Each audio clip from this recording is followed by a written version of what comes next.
1983년, 지금으로부터 약 40년쯤 전에는 어떤 노래들이 사랑을 받았을까요? 당시 최고의 공신력을 갖고 있었던 KBS 가요 톱10 차트 기록을 보면 이런 노래들이 차트에서 1위를 했었다고 해요. 아시는 노래 있는지 한번 들어보세요. 혜은이의 독백, 김수희 멍해, 박미 계절이 두 번 바뀌면, 허영란의 날개, 김태정 기도하는 마음, 이동기 논개, 조용필 선생님의 나는 너 좋아, 김현준 민혜경 듀엣곡인데 내 인생은 나의 것, 윤신의 공부합시다, 박미 올 가을엔 사랑할 거야. 와, 저도 그래도 꽤 오래 산 것 같은데 네, 놀라울 정도로 진짜 아는 노래가 몇 개 없습니다. 하나도 없어요. 조용필 선생님은 정말 대단하군요. 나는 너 좋아라는 노래도 불렀어요. 그 시절부터 그러니까 아이유를 치면 마시멜로인 거죠. 아, 그러네요. 네. 1983년이면 전두환 씨가 대통령이던 시절이고 네, 그 당시에는 버마라고 했었던 것 같은데 맞아요. 미얀마를 방문 중이던 대통령 일행이 북한으로부터 아웅산 테러를 당하는 사건이 발생하기도 했던 살벌한 정말 빡센 시간이었죠. 맞습니다. 뿐만 아니라 소련에 의한 대한항공 007편 격추 사건이 있기도 했고요. 소련. 네, 이산 가족을 찾습니다. 프로그램이 전 국민적인 관심을 받았던 해이기도 해요. 그리고 지금까지도 생명력을 얻고 있는 불세출의 캐릭터, 저의 인생 만화이기도 한 아기 공룡 둘리가 이야. 바로 이해 1983년에 만화 잡지 보물섬에서 연재를 시작하기도 했습니다. 보물섬 생각나네요. 네, 김수정 화백님이죠. 생각해보면 정치적으로는 정말로 엄혹한 시기였지만 문화적으로는 또 조금씩 자유로워지고 숨통이 트이기도 했었던 그런 시대 아니었나 싶어요. 이제 거기서부터 시간을 17년 정도 뒤로 돌려서 2000년으로 가보면 네. 2000년에는 어떤 노래들이 사랑을 받았을까요? 2000년에는 이미 이때 KBS 가요 톱10은 폐지가 됐고요. 맞아요. 지금까지도 명맥이 이어지는 걸로 알고 있는데 네. 뮤직뱅크가 이때도 방영이 되고 있었습니다. 맞습니다. 2000년도 뮤직뱅크 1위 곡들을 네. 원호 씨가 좀 소개를 해주실래요? 네, 한번 찾아봤어요. 일단 스티브 유. 스티븐 유. 네, 우리 유승준의 비전이 5주 연속 1위를 했었고요. 와. 이때 완전 전성기였더라고요. 그다음에 G.O.D의 사랑해 그리고 기억해, 스카이의 영원, 조성모의 가시나무, 또다시 G.O.D의 애수, 임창정 나의 연인, 신승훈 전설 속의 누군가처럼, 주영훈 노을의 연가, 클론의 초련, 백지영의 대쉬, 쿨의 해성남녀, 제이 어제처럼, 김현정의 梦 돌려나 이거죠. 컨트리 꼬꼬의 오가니. 오가니 맞아요. 백지영의 새드 살사, 이정현의 너, 김현정의 너 정말, 홍경민 흔들린 우정, 아니야 이게 아닌데 이거죠. 박지훈의 성인식이 이때였고요. 조성모 아시나요? 샵에 잘됐어, 핑클의 나우, H.O.T도 있어요. 아웃사이드 캐슬 4집이었죠. 그다음에 G.O.D의 3집 전성기 거짓말. 이야. 유승준의 찾길 바래. 유승준으로 시작해서 유승준으로 끝나네요. 그러네요. 그리고 이때 뮤직뱅크 1위는 여기 기록은 없는데 서태지 씨가 긴 침묵을 깨고 솔로 앨범 울트라매니아를 발표한 때도 바로 이해 2000년이었습니다. 2000년은 서기력이라고 하죠. 네네. 첫 번째 자릿수가 바뀌는 새천년에 그쵸. 일종의 변곡점이었기 때문에 시대적인 분위기도 굉장히 독특했었던 기억이 납니다.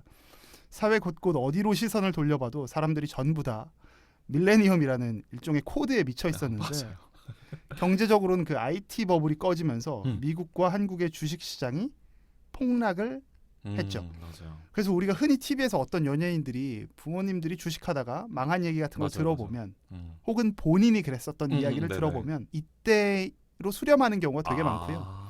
2000년 3월 10일에 코스닥 지수가 2834포인트까지 올라갔었는데요. 2022년의 현재는 코스닥은 이 수준의 절반에도 못 미치는 맞아요. 900언저리를 맴돌고 있습니다. 주식은 사놓으면 오른다라고 하는 통념이 무너졌던 때, 세상은 끊임없이 진보하는 것이라는 믿음이 속절없이 붕괴됐었던 바로 이 시기야말로 지금 우리가 살고 있는 이 2020년대에 주식과 코인과 부동산이 우리를 끊임없이 번뇌에 빠뜨리는 시대에 단초가 됐던 게 아닐까? 돌고 도는 건가요? 네, 그렇게 생각이 들기도 해요. 저는 유행가들의 주제가 바뀌어가는 것도 되게 재밌는 것 같아요. 그러니까요. 80년대에 막 기도하는 마음 이런 노래가 유행하던 시기를 지나서 2000년대에 보면 정말 어떤 가식 없는 감정, 내숭 피지 않는 모습, 이런 얘기들이 줄을 이뤘던 것 같은데요. 그쵸. 박지윤의 성인식 이런 거는 뭐 지금 들어도 정말 쇼킹한 것 같고요. 맞아요. 사랑은 운명이라고 생각했던 세대와 시대를 가로질러서 밀레니엄 키드들은 사랑은 움직이는 거고 감정은 만들어가는 거라고 생각하기 시작했던 것 같습니다.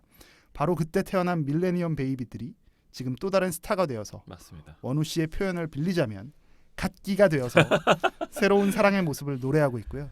오늘 저희는 1983년과 2000년의 시간을 가로질러서 하나의 운명으로 꿰어 맞춰지는 아름다운 사랑 이야기를 다룬 영화 한 편을 발굴해보고자 합니다. 이 안에는 우리가 떠나보냈던 수많은 흔적들과 사람들이 있고요. 반면에 지금까지도 여전히 우리 주변에서 쉽게 찾아볼 수 있는 사람과 사랑의 궤적들이 남아있기도 합니다. 그 모든 것들을 한 번쯤 찬찬히 되짚어보면서 우리가 떠나보낸 것들과 다시 한번 조우해보는 건 어떨까요? 바로 이 방송 조우 시절, 아니 호우 시절에서요. 김대승 감독의 2001년 개봉작 번지점프를 하다의 발굴을 시작하겠습니다.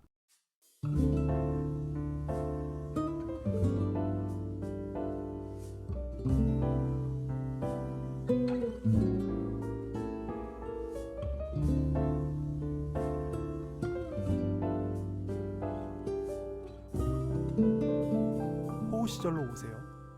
그때 우리가 여기에 있습니다. 안녕하세요. 호우 시절 원우 씨입니다. 안녕하세요. 조쿠나입니다. 또 한편의 아름다운 영화 한 편을 샅샅이 발굴하기 위해서 이렇게 뜨거운 봄날에 스튜디오에 들어와 있는데요. 조 셰프님, 저희가 이제 어느덧 그 녹음 때만 만나는 사이가 되잖아요. 그렇죠. 그 비즈니스적인 그래가지고 이제 조 셰프님 근황을 녹음 날에 주로 묻게 돼요. 아, 그러네요. 어떻게 지내셨어요? 그간 격조하였는데. 그간 격조했는데 네. 저는 굉장히 플랫한 삶을 살았던 것 같고요. 플랫한. 네. 네.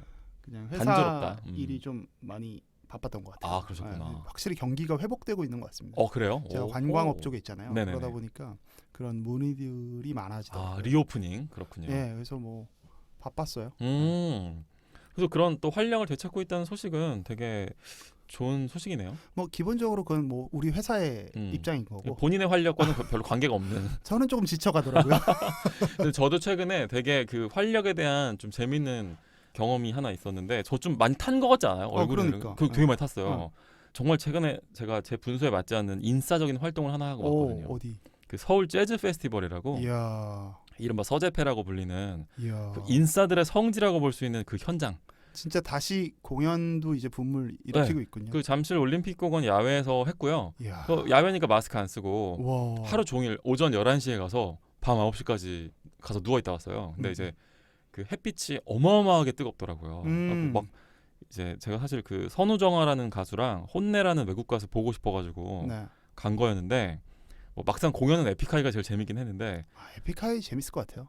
에픽하이가 굉장히 겸손하게 본인들의 그냥 옛날 히트곡을 다 불러주더라고요. 그게 최고야. 그 막 그거 플라이 이런 거 막 부르더라고요. 그냥 맞아. 그 불 지르더라고요. 그냥 그래갖고 난리가 났었고, 야외에서 시원하게 음악 듣고 이렇게 그런 걸 해보고 싶더라고요. 그래서 근데 요새 이 갓기들이 젊은이들이 정말 잘 놀더라고요. 어떻게 놀아요? 와, 이게 일단은 그 페스티벌에 임하는 이 의상이나 이런 것들도 뭐 어떤 과감한 코스프레나 애니메이션 캐릭터의 옷을 입는다든지. 우리가 90년대에 일본 문화를 바라볼 때 느꼈던 그렇죠. 그런 것들을 그냥 가감 없이 그러니까 음흠. 남들이 날 뭐라고 보고 상관 안 하고, 어허. 그다음에 굉장히 편안하게 노는 그런 모습들이 이야. 좀 재밌게 느껴지기도 했어요. 그야말로 축제를 즐기는 네, 그래서 세대군요. 그 대가로 아주 지금 목 뒤랑 이런 데가 새까맣게 타서 좋은데요? 네, 이 건강해 나이에 보여요. 그렇군요. 네. 지금까지 많이 그 허약해 보였었나 봐요.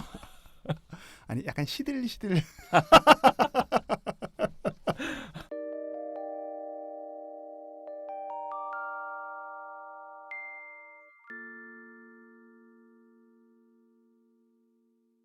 이제 저희 영화 얘기 그럼 본격적으로 한번 들어가 볼까요? 오늘 나누고 싶은 얘기가 많습니다. 네, 오늘은 저희가 근황 토크 좀 줄이고 음. 그냥 원성이 자자했어요. 도대체 영화를 언제 얘기하냐? 맞아. 이게 영화 발굴 프로그램이 맞느냐?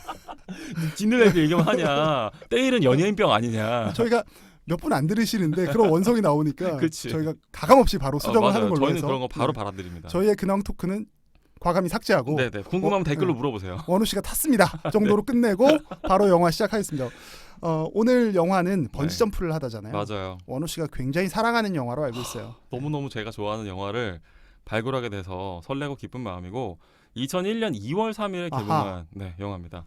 이병헌, 이은주 배우 주연으로 개봉 당시에도 상당히 좋은 반응을 얻었던 작품으로 기억을 하고 있어요. 지금까지도 네. 엄청난 반응을 갖고 있는 네. 그런 영화죠. 한번 소개를 네.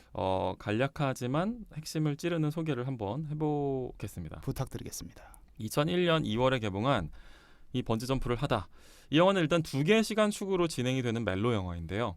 하나의 시간이 저희가 오프닝 토크에 말씀드렸던 1983년이고 두 번째가 바로 2000년입니다. 일단 1983년 여름에서부터 사건이 시작돼요. 첫눈에 반하는 것을 믿지 않는 국문학과 파리학번 서인우, 이병헌 씨가 연기한 이 인우라는 캐릭터가 비가 쏟아지는 어느 날 자신의 우산 속으로 당돌하게 달려들어온 조속과 태희에게 첫눈에 반해버리고 맙니다. 과도 국문과와 조속과예요. 맞아요. 낭만도다. 그치. 그때까지 자신의 신념과는 전혀 다른 상황이 펼쳐지게 되는 거죠. 파리학번 동갑내기인 두 사람은 국문학과와 조속과라는 전공을 가로질러서 CC를 하게 되고요.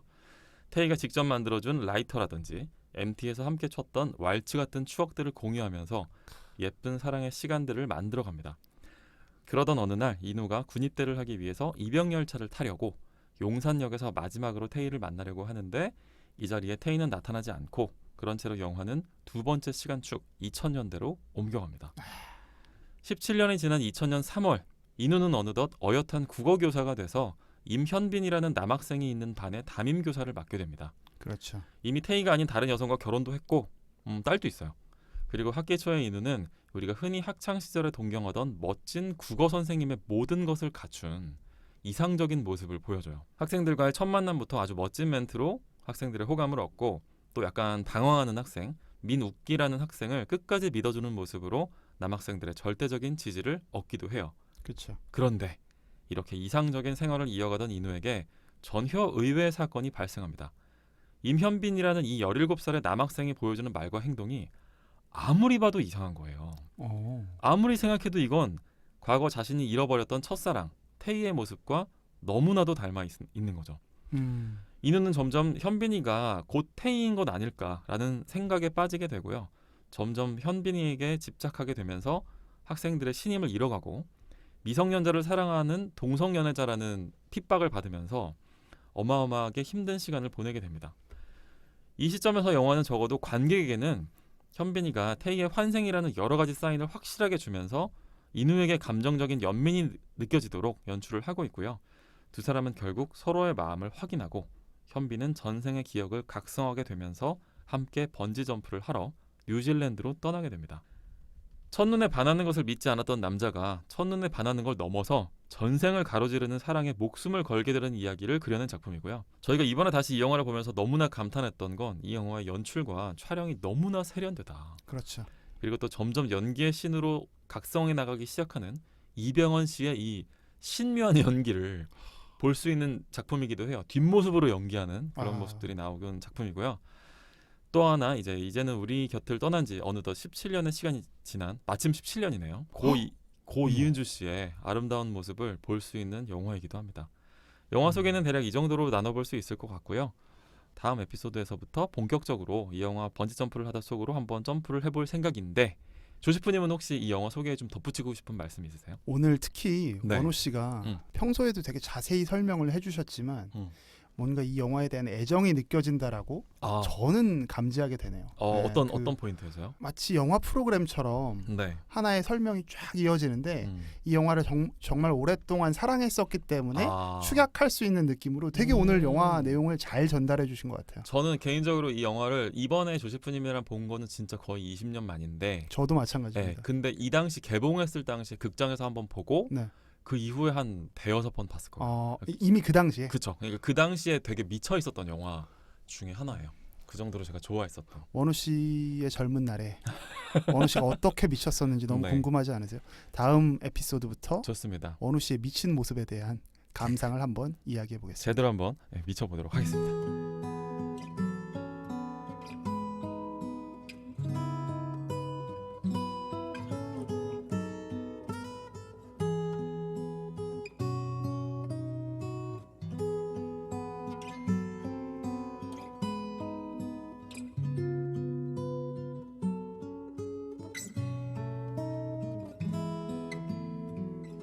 우리의 호우 시절.